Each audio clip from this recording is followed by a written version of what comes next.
आज वेस्टीज में 200 से ज्यादा ऐसे एग्जाम्पल हैं जिन्होंने वेस्टीज शुरू किया और आज इस दुनिया में नहीं है, लेकिन आज भी उनके परिवार को पैसा जा रहा है। शायद आप में से बहुत कम लोगों ने इनका नाम सुना हो। इनका नाम है मिसेस स्नेहलता मिश्रा मैडम। इनको आपने बहुत कम लोगों ने देखा होगा, शायद कुछ लोगों ने देखा भी हो।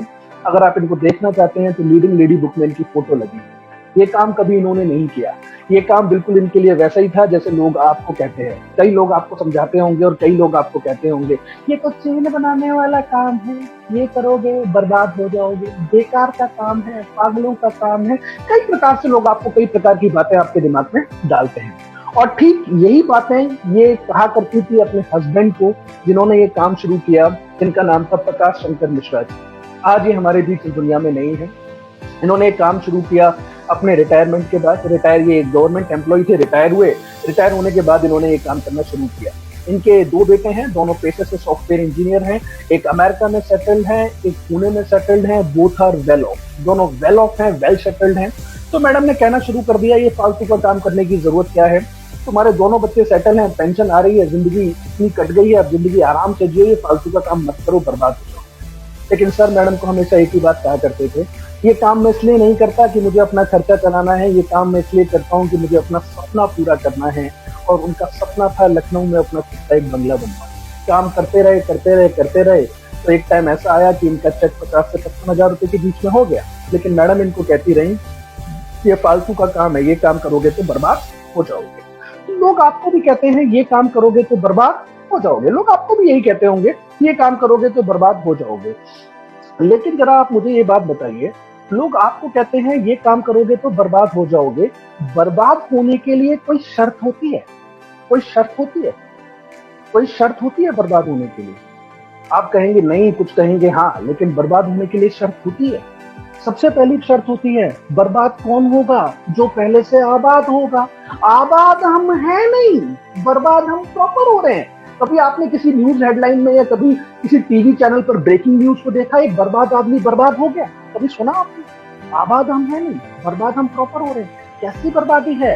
जब हम आबाद ही नहीं है तो बर्बाद हम कैसे होंगे? तो आज इस बर्बादी को मैं जड़ से खत्म करना चाहता हूँ। जो लोग आपको कहते हैं ये काम करोगे तो बर्बाद हो जाओगे, तो पहली शर्त, बर्बाद तो वो होगा जो पहले से आबाद होगा। दूसरी चीज, बर्बादी होने के लिए बर्बाद कौन होगा? जो कुछ लगाएगा तभी तो बर्बाद होगा। जो कुछ लगाएगा तभी तो बर्बाद होगा। तो जरा सोचकर बताइए, जो कुछ लगाएगा तभी तो बर्बाद होगा।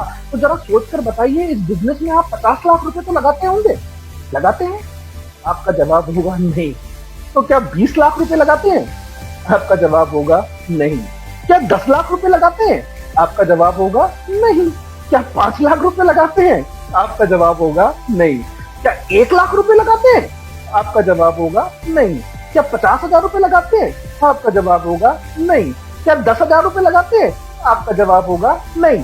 क्या 5,000 रुपए भी लगाते हैं? बहुत से लोग तो वो भी नहीं लगाते।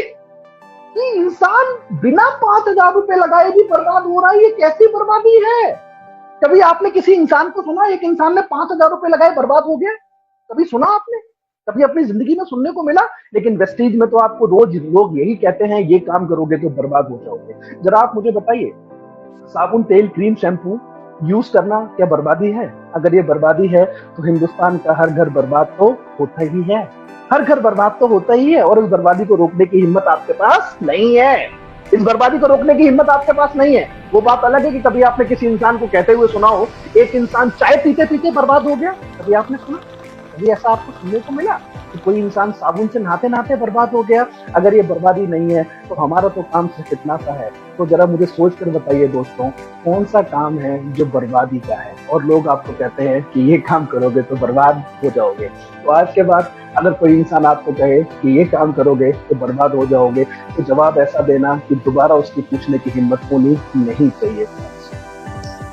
तो सर का चेक हो गया 50 से 55,000 रुपए का। कहते हैं कि आने और जाने पर किसी का जोर नहीं चलता। दुर्घटनावश सर का देहांत हुआ तो दोनों बेटे मैडम के पास आए और मैडम से कहा कि अब पापा नहीं रहे, अब आप अमेरिका चलना चाहती हैं या पुणे चलना चाहती हैं? तो मैडम ने कहा कि अभी मैंने कुछ डिसाइड नहीं किया कि मैं कहाँ जाना चाहती हूँ, मुझे थोड़ा समय दो, थोड़े समय बाद मैं डिसाइड करके आपको बता दूंगी कि मैं किसके साथ जाना चाहती हूँ। इसी बात को 3 महीने हुए और 3 महीने तक इन्होंने नोटिस किया कि जो पैसा इनके हस्बैंड के टाइम पर इनके अकाउंट में आ रहा था, वही पैसा इनके हस्बैंड के जाने के बाद भी इनके अकाउंट में आ रहा था। अगर आज किसी को फालतू में पैसा आता है तो टेंशन होती है, तो इनको भी टेंशन हो गई और वो टेंशन लेकर आई इनको हेड ऑफिस और ये मिली हमारे रिस्पेक्टेड बाली सर से। और इन्होंने बाली सर को कहा कि शायद सर आपको नहीं पता है, मेरे हस्बैंड के देहांत को 3 महीने हो चुके हैं और आपने 3 महीने में 55,000 रुपए के हिसाब से 1,65,000 रुपए मेरे अकाउंट में डाला है। मैं चेक लेके आई हूँ और आपसे मेरा निवेदन है कि चेक आप अपना ले लीजिए और आपसे निवेदन करना चाहती हूँ कि प्लीज आज के बाद पैसा डालना बंद कर दीजिए, क्योंकि अब कोई काम करने वाला बचा नहीं है, तो अब काम होता नहीं है। तो बाली सर ने इनसे कहा कि मैडम ये पैसा आपको इसलिए नहीं आ रहा कि आपके हस्बैंड इस दुनिया में नहीं रहे हैं, ये पैसा आपको इसलिए आ रहा है कि आपके हस्बैंड जो आपके लिए विरासत छोड़कर गए हैं, वो विरासत आपके लिए कल भी काम कर रही थी और वो विरासत आपके लिए आज भी काम कर रही है। उस दिन इन्होंने अपनी जिंदगी का सबसे बड़ा फैसला लिया, ना अमेरिका जाऊंगी ना पुणे जाऊंगी।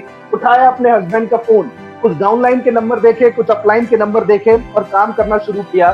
जो कारवां चला था 50 से 55,000 रुपए के बीच में, आज वही मैडम ऑन एन एवरेज कमाती हैं 4 से 5 लाख रुपए का चेक ऑन एन एवरेज कमाती है। तो आज ये 3 सवाल अपने आप से आपको पूछने हैं। अगर आपका जवाब है नहीं, तो आपको वेस्टीज करना चाहिए, आपको वेस्टीज करना चाहिए। क्योंकि जब तक आप अपनी जिंदगी में विकास योजना नहीं बनाएंगे, कभी आप सोचेंगे नहीं कि आने वाले 3 साल में आपको क्या चाहिए, आने वाले 5 साल में आपको क्या चाहिए, आने वाले 10 साल में आपके पास क्या होना चाहिए, कि जब आप रिटायर होंगे, जो आज मेरे में और आप में क्षमता है काम करने की, ये पूरी जिंदगी नहीं रहने वाली। एक टाइम तो ऐसा भी आएगा कि हम भी रिटायर हो जाएंगे। वो रिटायरमेंट आपका कैसा होना चाहिए, वो रिटायरमेंट में क्या चीजें आपके पास होनी चाहिए, ये आपको सोचने की जरूरत आज है। क्योंकि जो आपने अब तक किया उसका रिजल्ट आज आपको मिल रहा है, जो अब आप करेंगे उसका रिजल्ट आपको आगे मिलेगा फ्रेंड्स।